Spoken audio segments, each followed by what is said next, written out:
Well, hello and welcome back to another exciting edition of Coffee with Stephen. So this week's blog is entitled Querelle des Femmes, the woman question. And while, take a break, it's not an exploration on, underlying sexism, and it's certainly not a sexist blog by any stretch of the imagination.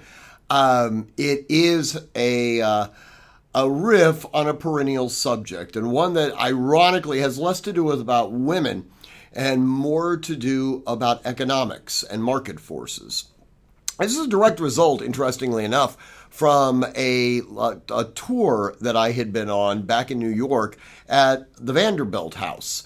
This was their secondary residence that they would use when they were outside of Manhattan.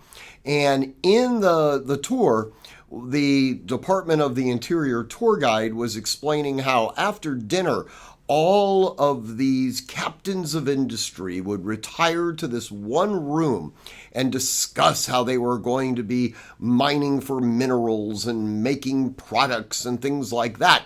But interestingly enough, all the women, all the wives would go to another room. And in this room, they would be discussing the types of fashions that would be effectively promulgated throughout the United States over the next upcoming year. And he somewhat quipped that within the halls of this house, there was both supply side and market forces sort of operating in tandem. And that did get me questioning about sort of how we interpret history.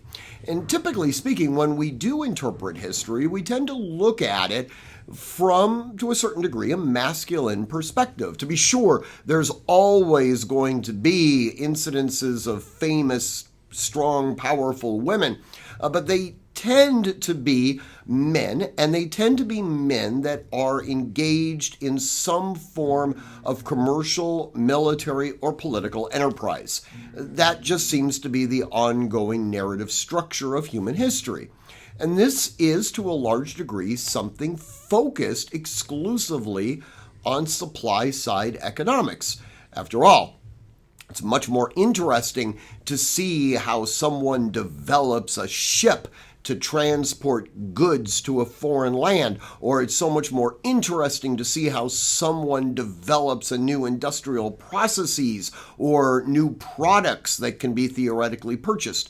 And yet nowhere near the amount of interest is spent on the other side of the economic question. The people that actually buy these things and who sets the demand. And to a large extent, throughout all of human history, the group of people that have really developed the demand has actually been women. So one could say there is somewhat of a unique balance. It's just that we don't spend anywhere near the requisite amount of time, at least, studying both sides.